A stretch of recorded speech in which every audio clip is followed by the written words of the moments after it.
Hello, everyone, and welcome. This is the collective reading for the Cancer new moon that's happening either on the 5th or 6th of July, depending on where you live. This is where I break down the astrology of how the celestial bodies are talking to each other at the exact moment of the new moon.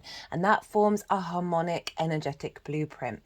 The more we sort of understand that what energy is showing up, the more we know on our own individual basis how to work with that energy over the next 6 months, taking us up to the full moon in Cancer. Hello and welcome. My name's Chloe. I work with card divination, astrology, and you just heard there, I channel multidimensional energies through my body, both in the form of physical light language, which is the movements of my hands, and vocal light language, which you just heard. All of this brings in healing, attunement, and activation codes to what comes through in these readings. Now, firstly, I just want to apologize for the lateness in getting this video out. The things have been conspiring against me. We've had 2 retrogrades. How is everybody doing? Saturn went retrograde on Saturday, I think it was the 30th. I'm terrible at dates, which is hilarious for an astrologer. And then Neptune went retrograde. That was yesterday, Tuesday. And so we've had a big shift happen in the sign of Pisces. Quite funnily enough, one of the reasons why I've been so delayed in getting this reading out is my phone, my non-work phone that I've had for nearly 8 years. The day before the Neptune retrograde broke and the screen started to dissolve, and it was fully dissolved by the time Neptune was retrograde on the Tuesday. And I've spoken to quite a few people, and there's been a number of stories about distortions in screens and in what we perceive as reality. Okay, and so Neptune is very much linked into the capacity of bringing different realities into our own. And often linked into the film industry.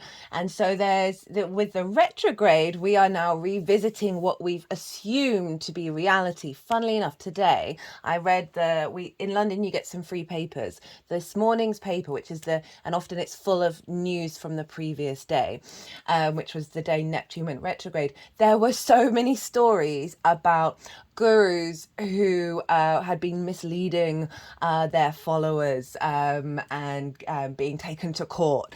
Now that is Saturn and Neptune retrograde at the same time. A retrograde Saturn is about you suddenly see a switch of a development of your internal authority rather than it being externalized to you. So standing in your power and being able to go back in time, right? So a lot of these court cases are about things that have happened in the past. There's also a lot of stuff about the police and manipulation in that way. This is very Neptunian in its nature. And the retrogrades are saying, hey, no, now we're going to go back over it. And we're going to, Saturn, checks and balances, cause and effect, due diligence, integrity. And if that's not kicking around, then there's going to be trouble. Weirdly enough, for me on a personal level, I wasn't even looking at the time. But at the exact moment Neptune went retrograde, I said out loud to myself, my brain isn't working properly. Take that as you will, but there's something about a realization, which I've had for a while now, that there are certain things in my energetic framework that are in need of repair. So with the Neptune retrograde, it's going back over retrogrades. They go back over degrees that they've already gone over. It's 3 times they go over these degrees. And so we're really revisiting things. We're reflecting on things. We're bringing nuance and depth. Anyway, I just thought I'd bring that up because we've got big energy showing up before this new moon in Cancer. I have so much to say about this. One of the reasons why I was delayed with my work, with my proper phone dissolving, is I had a lot of notes on there about this Cancer new moon. And for whatever reason, none of them have come back to me, even though they felt very, I think I'm hopefully going to have the phone fixed by the end of the week. It's, as I said, it's an old phone, so fingers crossed out there, that I'll bring all of those channeled messages through in the oracle reading. I'm sure some of them will come through as I'm channeling doing this, but just wanted to say I am very sorry for not getting out there. I'm talking all about me. Don't usually do that.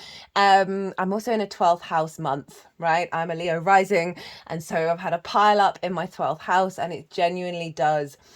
Last year I ate my feelings when all the planets were in Cancer. This year it's just an inner detachment and a withdrawal, and I've struggled to try and get to communicate, to feel emotion and want to express that externally, and rather than just working through things internally. I've been doing a lot of inner work, a lot of trauma work, a lot of shadow work, and it's just been that little bit, the motivation and the drive to just become outward has just been a little bit difficult. So there's been numerous things.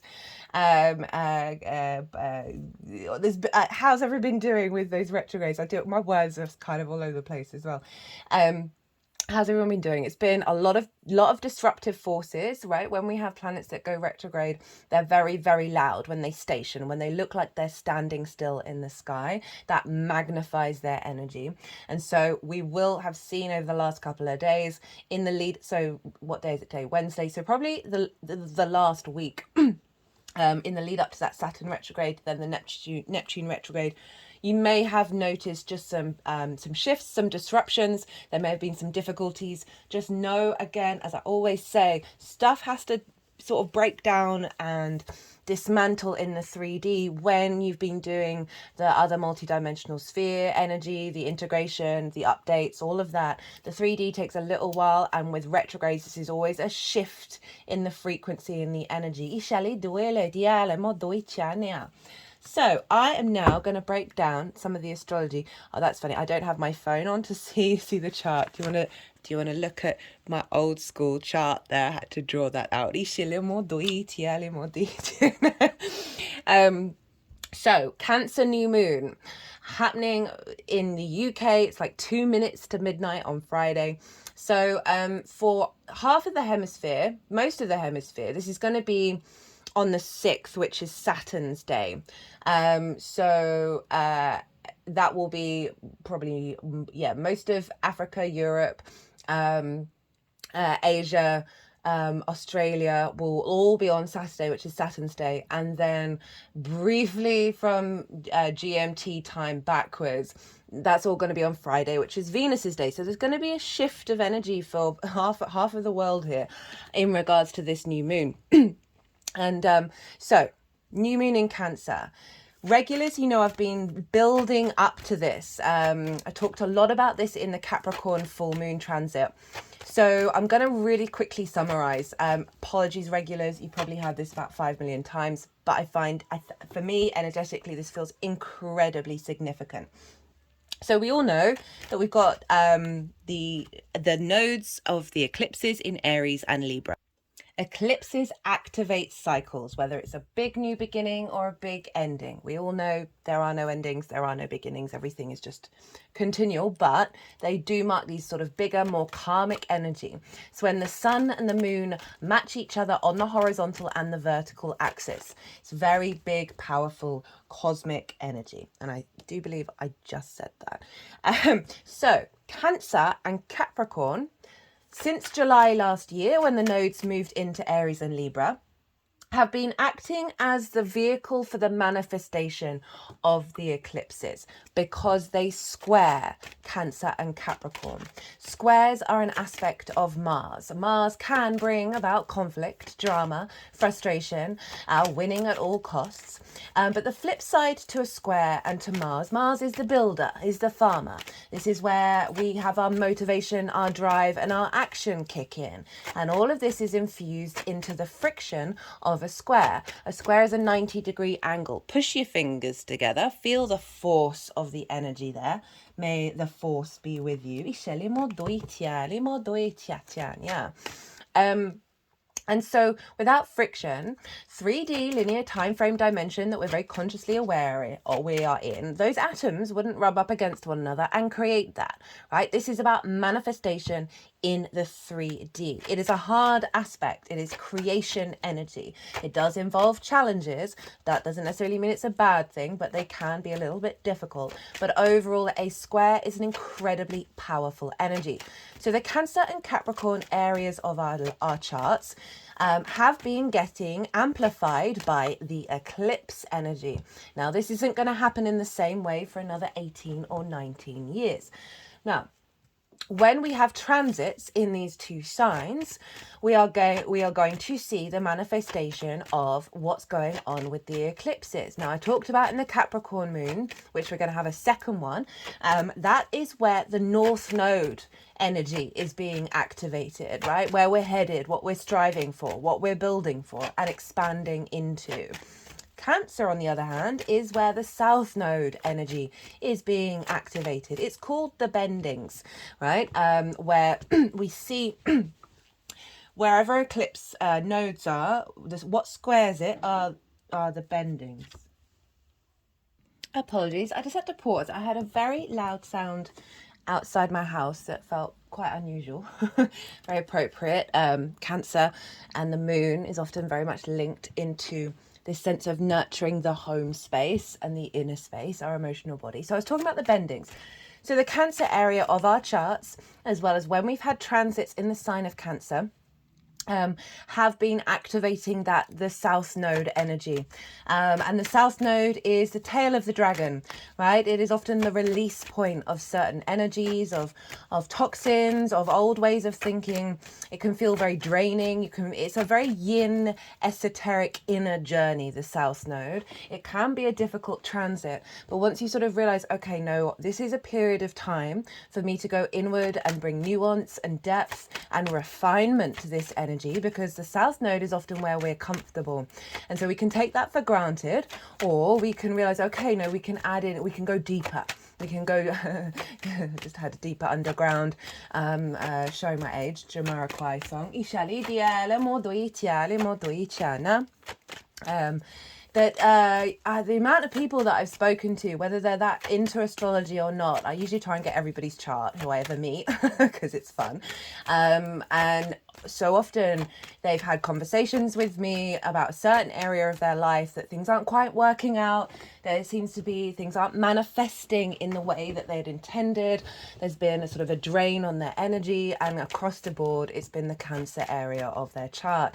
So we now have a new moon here. And the sun's been through there, the Venus is still there, Mercury just moved into Leo, so there's a bit of Leo fire energy coming out. So everybody, there's been illumination with the sun being here in Cancer over what we may have been working through since July last year energetically, in terms of being like, oh, this feels a little bit detached, a little bit inner. There may have been things, as I said, not quite working out, a bit of a drain on that energy, and it's all part of the manifestation of that South Node, which is essentially, with this new moon, is giving a deeper nourishment to our intuition after the last year and a bit that we've had since the Aries hybrid eclipse. That is really a very yin South Node energy of a fundamentally refined and nuanced and depth around our intuition, around our nourishment. Ishali diala mo doichela, itiale mo doitiele mo otoila, itiala dishele mo otoila, diela. Utoile ma diala, eshala ma otoila, iala ma otuinia, eshiania, etiana mo doitialima, itialima, diala ma doila. Dialamadoila. Cancer traditionally rules the stomach and the area that has nipples. I don't know if I can say the other word without getting YouTube angry, right? And one of the things that I'd written down on my phone, I was coming up with more sort of meditations to do, which isn't... Oh, I've just been reminded of one of the other meditations. Thank you. Which isn't something that often comes naturally to me. So one of the meditations was around the new moon. The moon's currently in Gemini at the moment. Around the new moon, put your right hand, actually do whatever you feel intuitively inclined to do, right? You never give away your power or your energy to what other people are saying. Always see what resonates and what works with you. Putting your right hand, which is more the sort of the clockwise energy activator, more of the yang energy around your stomach. And I believe this stomach, I should have looked this up beforehand, I believe the stomach is on the left hand side of the body, underneath the, just like at the base of the rib cage. And then your left hand, excuse me, sorry, just had to pause, just had a tickle come up. And then your left hand over said appendage of the nipple variety, not gender specific. After all, we all came from the same place, which is the great one. And the left hand is more of a yin, nourishing energy. And so it's this activation of the stomach, which is our capacity to digest the nourishment we receive. And putting the right hand there activates a deeper level of being able to draw in nourishment from energetic places that perhaps we haven't been available before. And really recalibrating the stomach, the physical body, the energetic stomach, to be able to essentially be really resourceful. Because I never really want to out I know there are lots of products and lots of things that you can do, that you can spend money on in order to maximize yourself, right? Fully aware of that. That's not ever my intention on this channel. Regulars, you know, I rarely suggest go out and buy this, go and do that. If I am going to suggest crystals, it'll always just be selenite and black tourmaline. They're cheap-ish by comparison to other crystals, and they have bang for their buck, basically. So I don't want to go out and say, oh, go and get yourself this herb and go and eat this thing, right? We've all got our own circumstances, and we've all got, our bodies are all different, and they've all got their own agenda about what it is that they need at this particular point. We've all got soul journeys and soul wishes and soul experiences that we're here to work with. But certainly I like bringing in things that is accessible to everybody. And so we can all do this. We can all do this, and you can even swap over and do however it is that you want, and they just put both of their hands over the stomach, having had the right hand move around that other area. Oh goodness me, if only there were a place you could go where you could be more yourself rather than being on YouTube. I do love YouTube, don't get me wrong. Just a heightened sensitivity to certain things that we shouldn't be sensitive about. It's just ridiculous. Dolly Parton is a Cancer sun, I believe. I think she's got Venus in Cancer as well. And I think Jupiter, which the magnifying of that appendage. Anyway, they've just moved both of the hands over the stomach. And so this is like and some energy work around, and this is all linked into the astrology, by the way, an activation on the many multifaceted, multidimensional facets of our vessel that we're in, and really allowing the capacity to find nourishment in sparse places and be able to convert that which is poison. I say poison really mildly, by the way. Energy's all the same, and they've all got their jobs to do, which is why we differentiate from each other.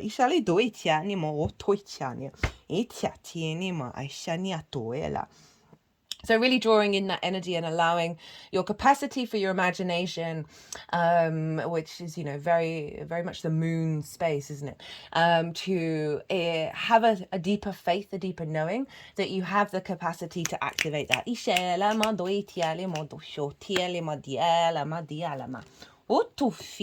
So, South Node energy, new moon, that it happens to be exactly on the fixed star Sirius. Now, this is a very potent energy. This, when Sirius rises in the morning, this is for a lot of traditions around the world, but particularly the ancient Egyptians, this is when they would know, this is when the floods were coming.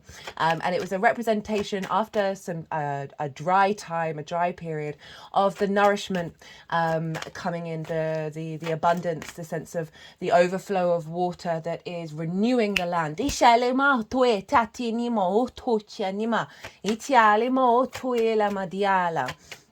So before I crack on with the astrology, I want to talk about the inconjunct moons.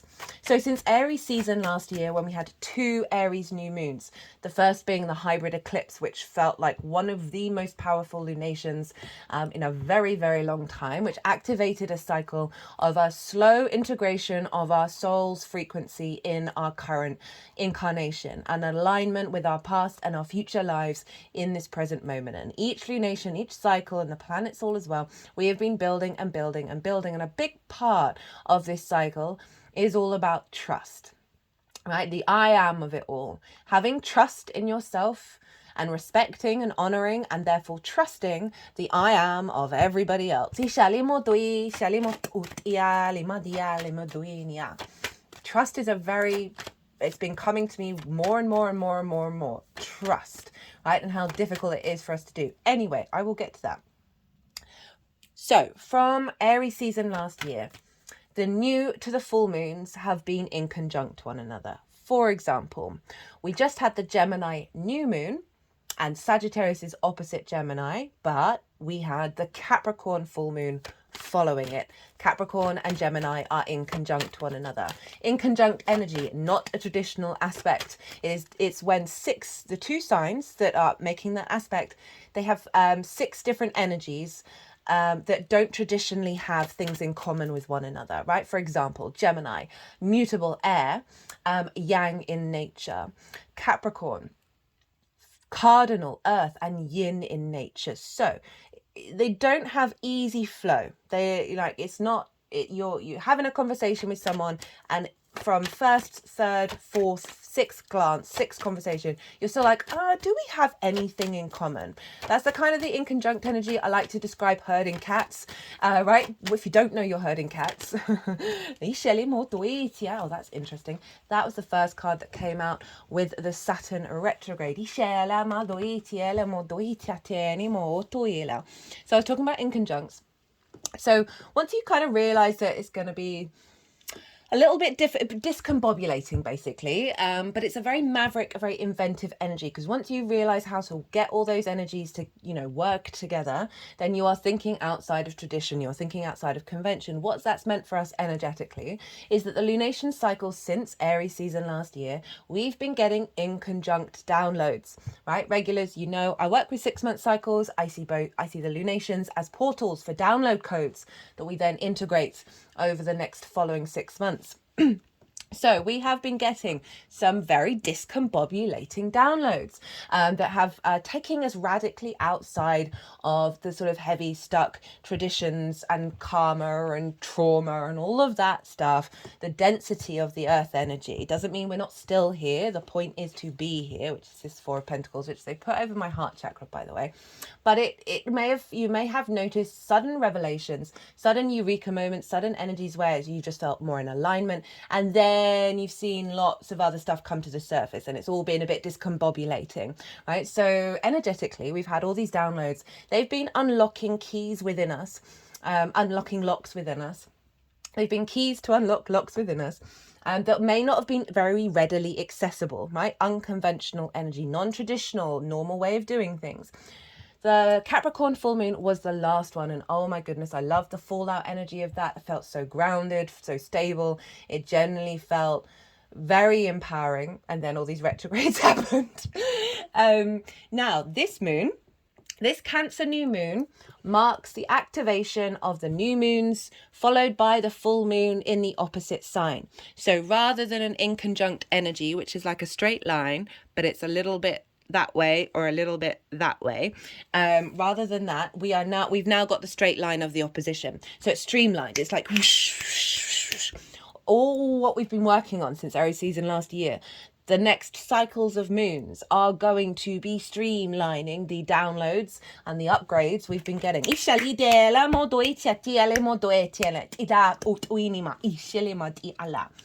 And so this cycle, this new moon, is very powerful. We've got the 4 of Pentacles, right? This is, in some ancient astrology, there's what's called, is it the Anima Mundi?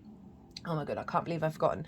It's like the natal chart for the world, and it's believed to be Cancer. Cancer in the ancient Egyptian tradition was believed to be the first zodiac sign, right? So it is this very heightened intuition around tending to the personal emotional body. We all know water holds so much memory, and how water is one of the fundamentals of consciousness, and how it expresses itself and how it creates in the 3D realm. So this is a very potent, very powerful moon. We've got the Four of Pentacles. I love the Four of Pentacles. I'm getting both the traditional understanding of this card and the way that I read this card at the same time. New moons, new beginnings, right? This is a time when we plant seeds, plant intentions, when we get refreshed energy, a new download that we're then going to be working with. In the lead up to a new moon is always the balsamic phase. This is the composting, the darkest part of when the moon is at her darkest, when we really go into the darkness, into the shadow. We compost old patterns, old versions of self that we honor and respect but know are no longer part of our path as we move forward into the new cycle. So the traditional way of reading this card is holding on to things, right? Having a tight grip around your existence. So I'm seeing this as what's being released in the lead up to the new moon. We are bringing in more flow. It doesn't diminish your own essence. The Chariot is the card for Cancer. We'll see if that comes out. And there are no reins that are governing where that charioteer is going. So it is about releasing control and not needing to hold on. The second way I see this is what's moving forward. The Four of Pentacles for me is all about your inner frequency being protected and not being distorted by the external world, in order for you to create and materialize on the 3D plane that which comes from your inherent essence. This figure has a crown. It represents sovereignty. So this is the South Node energy, the releasing of that which we've had a tight grip over that does not serve us. I've certainly had a lot of things pop up over the last week in regards to that, where I'm so aware of like, why am I thinking about this? Why am I feeling these things? I thought I'd release these, right? It felt a lot of old patterns have been coming up. So what happens when you don't have a phone? I'm loving it, really. You spend a lot of time just in a different space, very much enjoying it. So we've got the Tower coming up, the yin, and then moving forwards, the yin of the esoteric, right? The nuance, the depth, the layers, the meaning, the further and further and down, where everything has more substance, everything, the energy has more weight to it. There is more connection, there is more heightened connection to your intuition. So I see this being the flip side of it, being activated, where because of that, because of this deep nourishment that's coming in, this depth to your capacity to understand your emotional body and be guided by it, is allowing you to create in ways that have been blocked, right? The Towers come before this card. This is about structures being pulled down. Very South Node energy. Also Saturn, also Mars, also Uranus. So I love the Tower. The Tower is sorting you out, right? So the Tower comes along whenever our soul is like, can we activate the next, what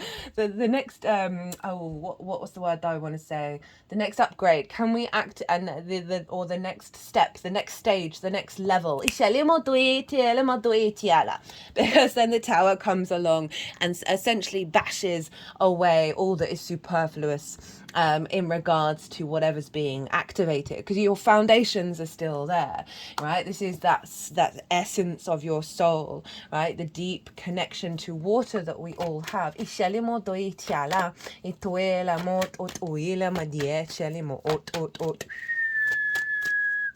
serious, so we are now streamlining, we're now integrating with this very powerful south node activation moon. Now Sirius is conjunct it, and as I said earlier, Sirius is an incredibly important star. It sort of represented the bringing back of nourishment, the bringing back of water, and a back of fertility. Sirius is also the hound, the dog, the hunting dog of Orion.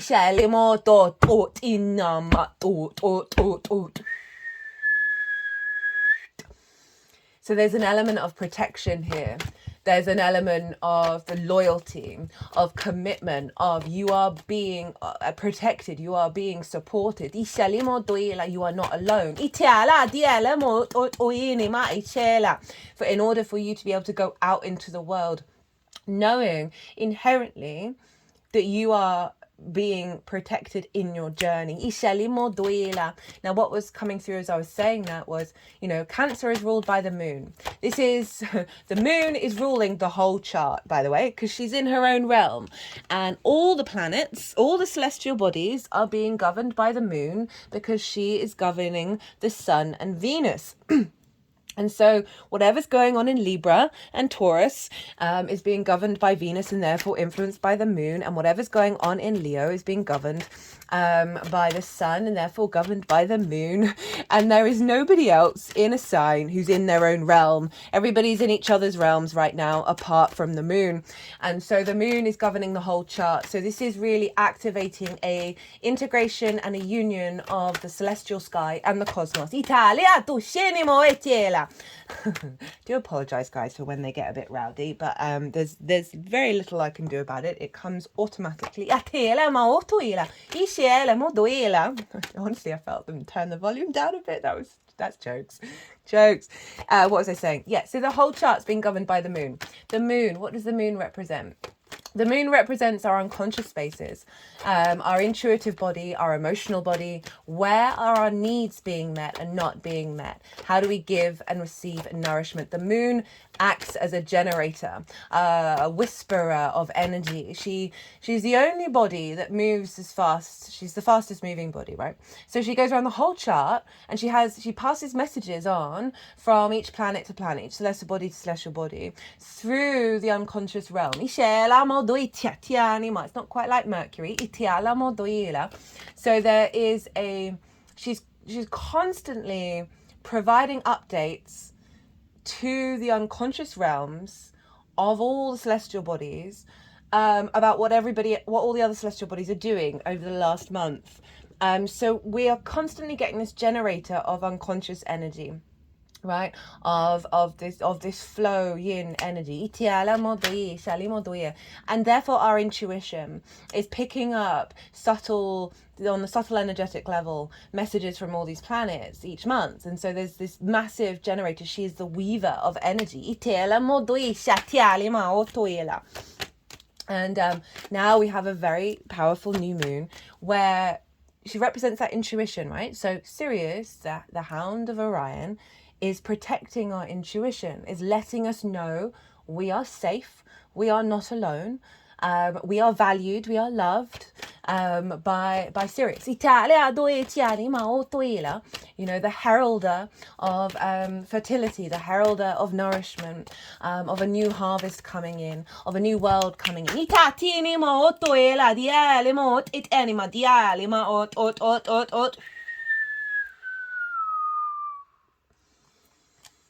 And if we link Cancer into the moon, Cancer is also linked into the people as well. When Jupiter moves in there, we are going to see a lot of uprising, I tell you. In one way or another, they're just going to get a lot more support whenever we have Jupiter in Cancer for the people. So in mundane astrology, the moon is very much linked into the collective, into the people, whereas the sun was linked into sort of the top dog, the royalty. So we have a good big support to the people, to the collective with this moon. You're not alone, you're interconnected. And I feel like that's an incredibly powerful energy, particularly around the home, around the sense of, do I have a home? Am I home on this planet? Yes, you are. We signed up for this, guys, by the way. Even if we all do have various levels of abandonment issues, even on the subtlest of energetic fields, because we have disconnected ourselves from source, even if it was by choice. So we have a renewal here, a release of that which is held over us, that's bound us into a sense of restriction rather than expansion. And the other meditation that I came up with, so I'm going to bring in Venus here. So Venus is conjunct the sun and the moon as well. They're all hanging out together. Venus is very much bringing some very deep amount of tenderness and love. She's connecting the dots, right? She is the harmonizer, the diplomat, the grace, the love, the appreciation, the value, the sense of interconnectedness. It is Venus is often about relationships, but everything we do is about relationship and interaction. In Cancer, very nurturing, very there's a softness, there's a tenderness, and what I feel is also self-care. So the other meditation was whether you do this in a bath or not, it doesn't really matter. Maybe have a little vessel of water near you to connect to and set an intention in, but essentially it's about the water in your body, right? So, you know, they've done studies now, and water holds more memory than a computer. It's definitely going to be part of our future when we're using water in that way. As I say that, King of Pentacles, love it. Oh, King of Pentacles under the Four of Pentacles, big building energy. Four of Cups, the Tower. Okay, so I was talking about water, and then we got the Four of Cups. Okay, let's use this. So I was about to talk about, again, another meditation where you communicate to the water in your body that it is safe, that it is loved, that it doesn't have to compare itself to the external world. There's an element around past life energy, and a calling for collaboration with the water within your body.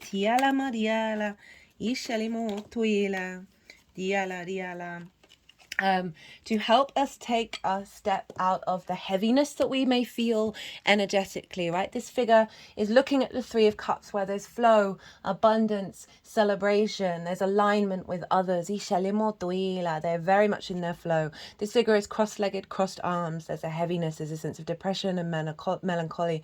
Comparison is the thief of joy, is what I always phrase I use with this card.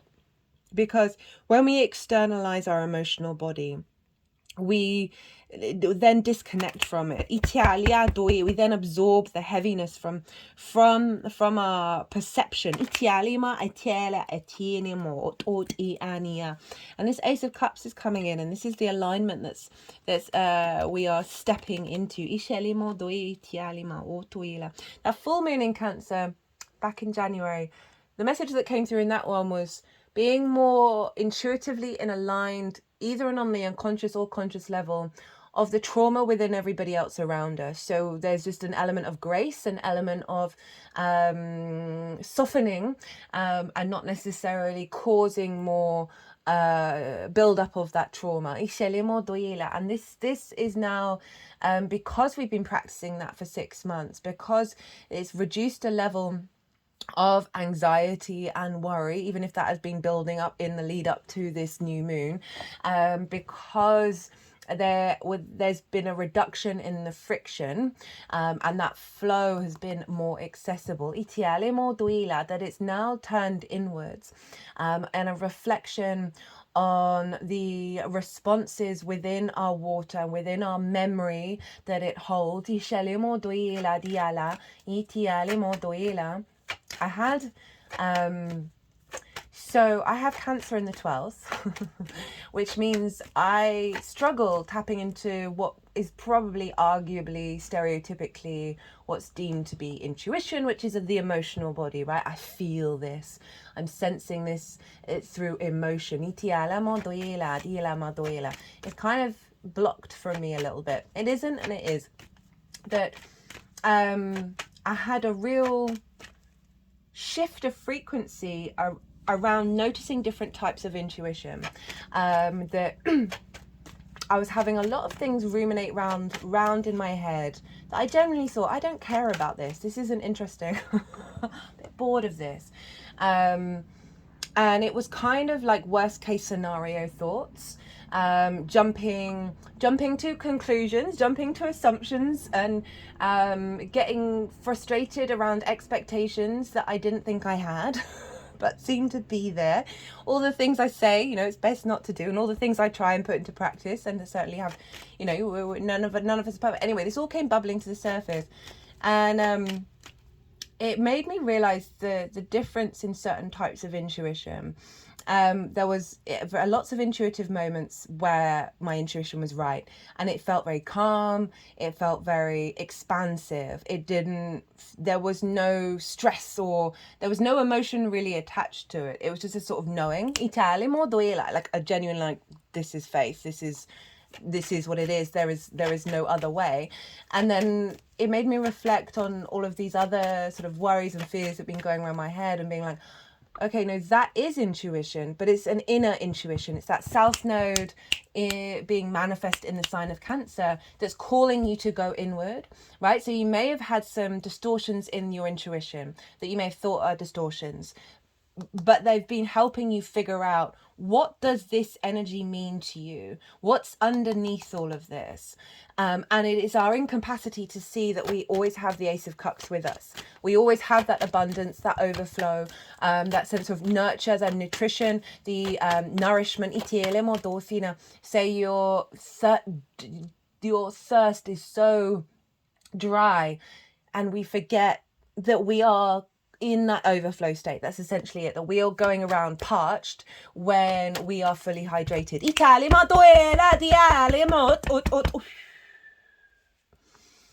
I was just getting an image of Sirius with the hound, the dog, walking beside us with like a water pack on it, carrying it for us. I'm sure it's not that happy about that imagery, but there we go. That element of there's always resources.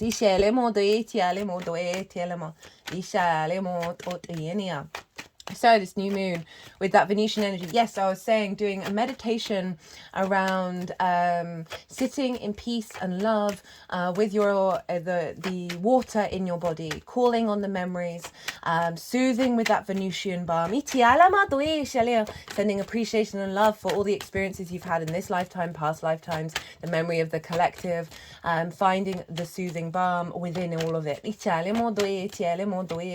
but never forgetting that those emotions, it's never about denying them, ever.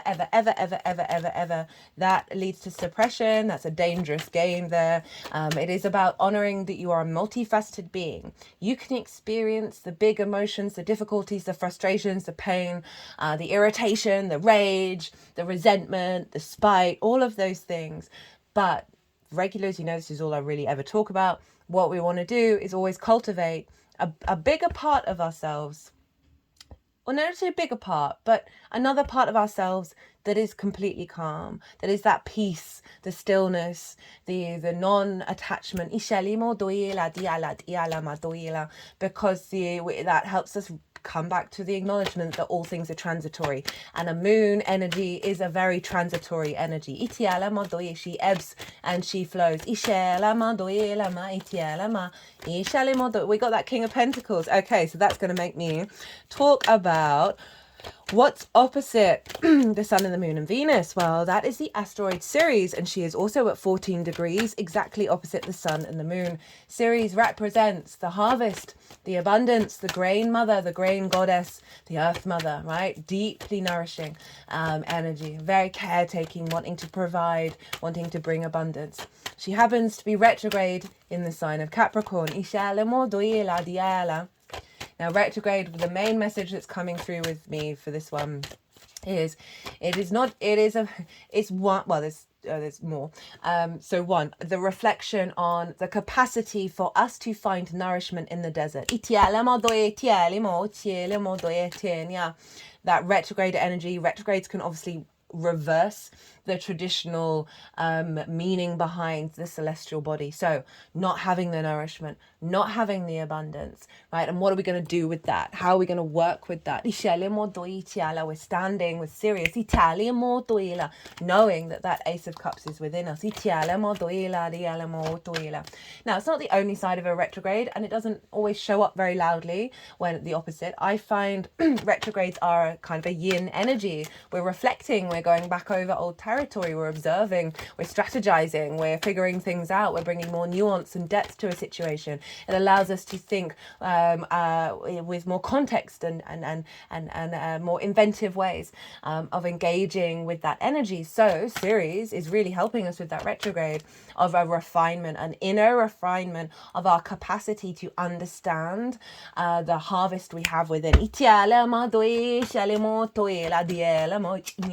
The abundance within. That's locked into the mountain of Capricorn. King of Pentacles are very abundant, right? So this is the only other card other than the Empress who holds the golden scepter. There's just an overflow of creation energy with the King of Pentacles. If you also notice here, there is armor, right? So there's an element of that protection. I just realized we've got 2 4s. That took me a little while to pick up on that one. And that 4s do represent stability, right? A sense of structure, right? We're moving from a blockage around our capacity to get up and go and be and do, regardless of what the external emotional field is doing to us. That's being pulled down. We're stepping into our power in order to be able to create. And this King of Pentacles is like, I can create out of anything. This is my power. This is my magic. Even if I had nothing, I could still create. So that's that Ceres energy. So oppositions can often highlight where we're out of balance with that, right? Okay. So I'll talk more about that in the All 12 Sign series. But overall, this is about things coming into unity and balance with one another, supporting one another. So that series is instigating an inner depth of our own understanding that we have the abundance within. So that's part of our longer term legacy, that Capricorn energy. And what I love about this, following all those inconjuncts, is it's the moon, it's the intuition that is activating the new cycle. That Cancer energy is deeply nourishing and very caring, wanting to bring everything into its space and care for it. It's cardinal. This is also instigating a new cycle. Amplifying that summer solstice energy. Where are we at with time? Oh my goodness, 47 minutes. Okay, there's a lot going on, guys. Oh my God, I've been talking a lot. So this moon is squaring the nodes. So again, what I was kind of talking about in regards to the activation, right? And so we've got the north node, south node, and then we've got everything down here in Cancer, and it's forming a T-square. The release point is the T-square. So we had the Capricorn moon. We've had other moons that the nodes have been influencing, but this is a 3-degree square. The nodes are 4 degrees. The nodes are at 10. This is at 14. And so this is really highlighting the energy is being funneled into this moon. If we bring in Ceres, it's a grand cardinal cross, right? And so this acts as a generator. So we've got all the cardinal points being activated, and they're going, and we've got, imagine like batteries in each of the points, and they're spinning and they're spinning and they're spinning. We can feel like we're going to be pulled in lots of different directions, but what I'm really getting is more an alignment of this nourishment of Ceres, this inner nourishment, this depth of a nuance around our intuition that is really going to allow us to have trust and faith in how we experience the world on an emotional space. And this is the new moon. It's going to unfold over 6 months of leading to trust. We've got that Page of Cups, right? This is Pisces energy, and I will get to Pisces. But essentially, it's communication through love, through creativity, through imagination. It's also very fluky, magic energy, right? This figure is talking to a fish in a cup, and that fish is talking back. So there's an element of receptivity between you and the great cosmos.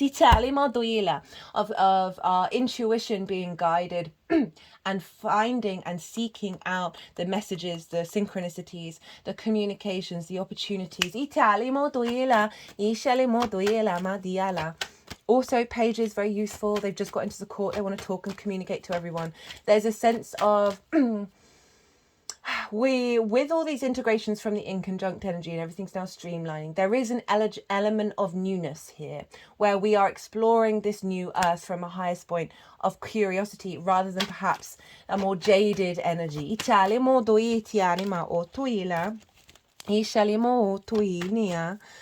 So we've got those squares, so we're really manifesting the intentions between the North and the South Node in Libra and Aries. If you haven't seen, I've done a nodal transit series where I go into more detail about the eclipses, the eclipse cycle itself, right? It's covering the whole eclipse cycle, which is up until January next year. That's in its own playlist. You might want to go watch that if you want a sort of a deeper understanding about what I'm talking about here.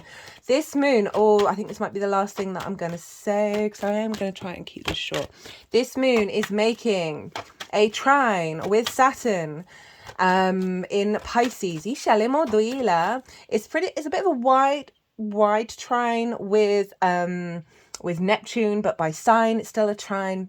And we have Pallas Athena, an asteroid, over in the sign of Scorpio, making a grand water trine. Pallas Athena is linked into strategy, the embodiment of wisdom. So we have this sun and the moon with Venus, really connecting, harmonizing, finding a value and appreciation and love, and uplifting our intuition, the Cancer area of our chart. The moon is at her most powerful. She is governing all of the other signs. So all of the other signs and all of the other planets are being influenced and upgraded by this moon, and forming a grand water trine. A trine is an aspect of Jupiter. Jupiter wants to elevate, bring things together in order to elevate, expand, bring wisdom, bring faith, bring knowing, bring confidence, opportunities, luck, expansion. And so we have this beautiful grand water trine feeding into this moon of Saturn, right? Saturn, the inner authority we're now exploring, right? Making the structures within ourselves more concrete. With the magic of the universe, Pisces energy. Releasing a lot of inner karmic cycles within ourselves.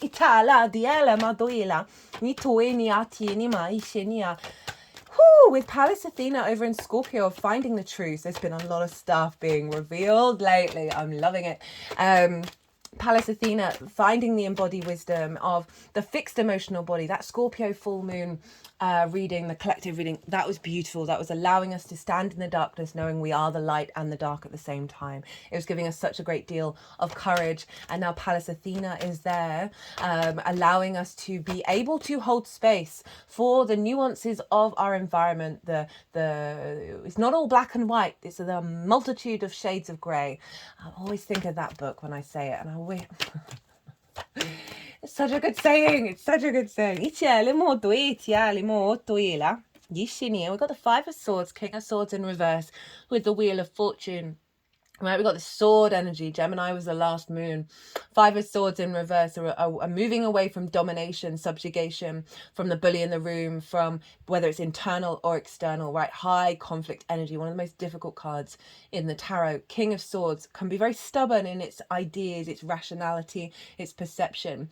These are in reverse, and I love this for a water moon, and I'm talking about the water energy of our capacity. I was talking about Scorpio, and it was clearing away a lot of stagnant stagnant energy that's fixed in our water body, right? The deep grief, the energy that's linked into past times that has been repeated over and over and over and over again.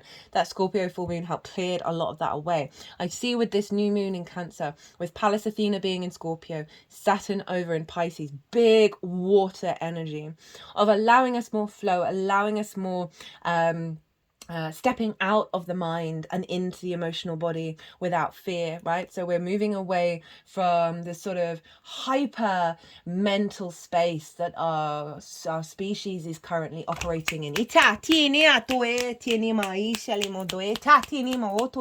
just doing clicking around the head and taking it to the heart area, and those appendages that I was talking about earlier. And release through the root chakra. Because then we've got the Wheel of Fortune, which is Jupiter, who happens to be over in Gemini, saying that the wheel is turning upright, right? With this release, we are activating a cycle of not having a grip around the mind, to allow our intuition, right, which we can often dismiss, that sort of high priestess energy, to sort of take a little bit more control, and without us needing to rationally understand what's going on, and being a bit more playful and a bit more curious. That is definitely the Gemini new moon energy coming in. Right, let's get a final message for this moon. What else is going on? Oh, Juno's opposite Saturn over in Virgo. Juno represents commitment. Juno's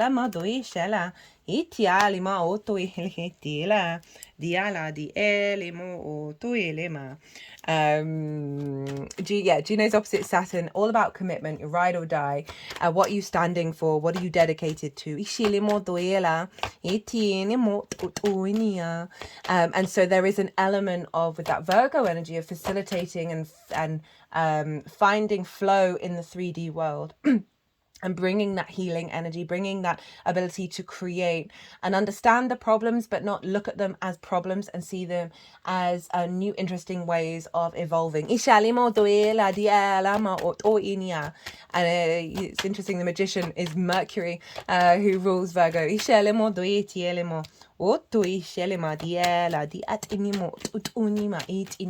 the magician here is saying, okay, this moon is activating with that heightened intuition, with a deeper understanding of our root needs and nourishment. This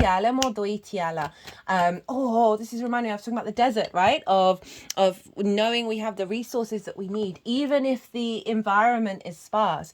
The magician understands that it is an awareness of the multidimensional resources around it and is able to manifest from it and create from it. As a species, right? This is how I see us in the future, as sort of like our emotions are one of the most powerful tools that we have, right? But we don't necessarily have a good relationship with them, given everything that we all go through, which leads to a lack of trust. See, that King of Pentacles is a building of that trust. But our emotional body, right? I mean, there are those theories that they're just harvesting our emotions. I wish I knew what you were saying. Sometimes I do, not all the time. It will come in its own time. What was I going to say? That in the future, that is going to be one of our powers that we take out into the universe, however way, whether it's going through the multidimensional space or traveling through space, that the power that we will wield, and I don't mean power in a sort of ego-orientated way, but our capacity to, it's a skill, it's going to be a talent, it's going to be part of our magic, is our emotional body. So I love the magician showing up there. Do I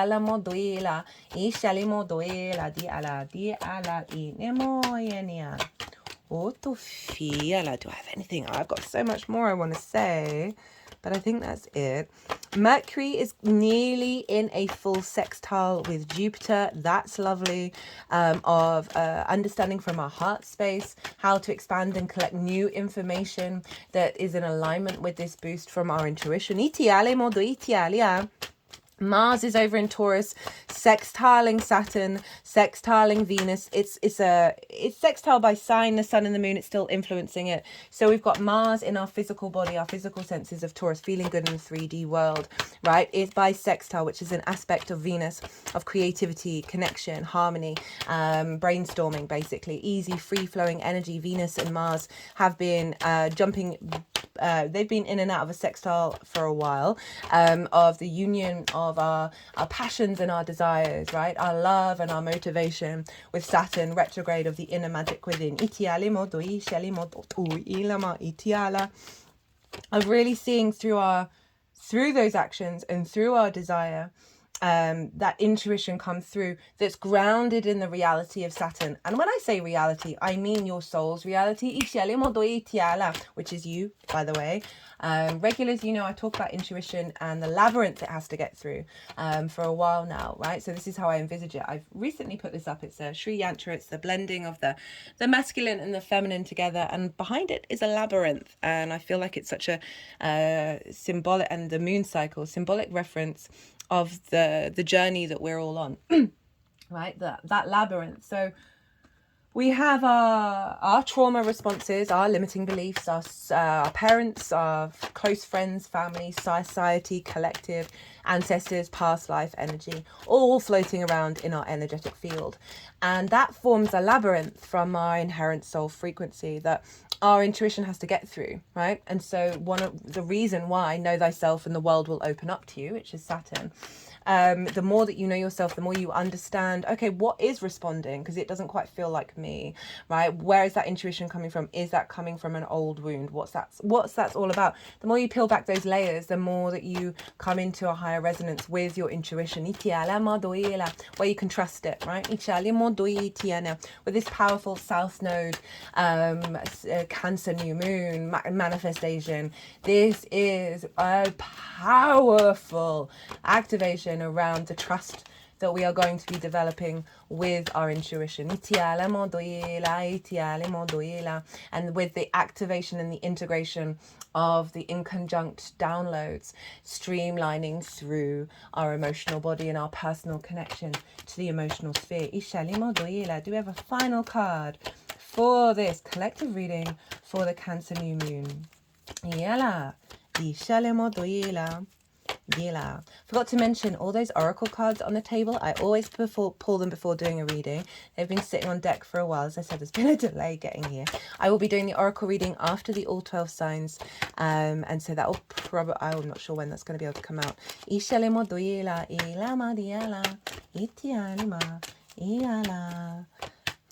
hope you are all doing well. This is remember, we're not going to have a Cancer season like this again for 18 to 19 years in terms of the drain, the difficulties you all might be going through. Some of you, it's all going to be a variation on a theme, right? It's going to be different vibrational frequencies that are showing up. As always, take what resonates, leave what doesn't. That's so interesting. So I was cutting the deck quite a few times.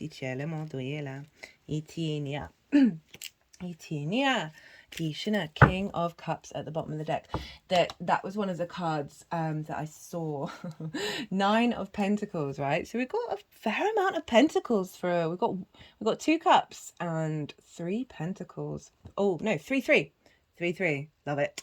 It's got that King of Cups. Let's get that King in here. King of Pentacles, King of Cups. That's that series, Sun, Moon opposition. So 9 of Pentacles, very independent, knows what they need to do in order to bring about a holistic lifestyle, right? Good work, good home, abundance, feeling nourished, feeling nurtured, being able to play, being able to enjoy yourself, being able to enjoy your work. Love that's shown up as the last card with that series, because we're going to have a full moon in Capricorn, the 2nd of 2 coming up. And that moon of the home and the external being in balance, but also knowing what they need to do, right? Not second guessing it, having the confidence to act upon it. They just put the card by Kali of the True Vision. So we're seeing clearer, right? Mercury's conjunct Vesta, who I love, They are very powerful energies. They've hung out in homes for thousands of years. Vesta is about the inner flame, the sense of the purity, not the purity. Purity's got lots of negative connotations, but trust me, I'm not talking about that. The purity of your soul contract. With Mercury activating this, right, of being able to understand the vision of the soul path. King of Cups at the bottom of the deck. What a card to end on, right? Being in emotional control, but still being able to use everything in order to create and build from a place of love, imagination, and creativity. And on that note, I'm going to leave that reading there. I hope you enjoyed this. I certainly did. The All 12 Signs series should be coming out over the next couple of days. I do apologize for the delay. I work with 6-month cycles, so you won't be missing out on what's coming through. I love you all so much. Be good to yourselves. Be good to those around you. Most importantly, be well until we meet again, and safe travels. Wherever you may go.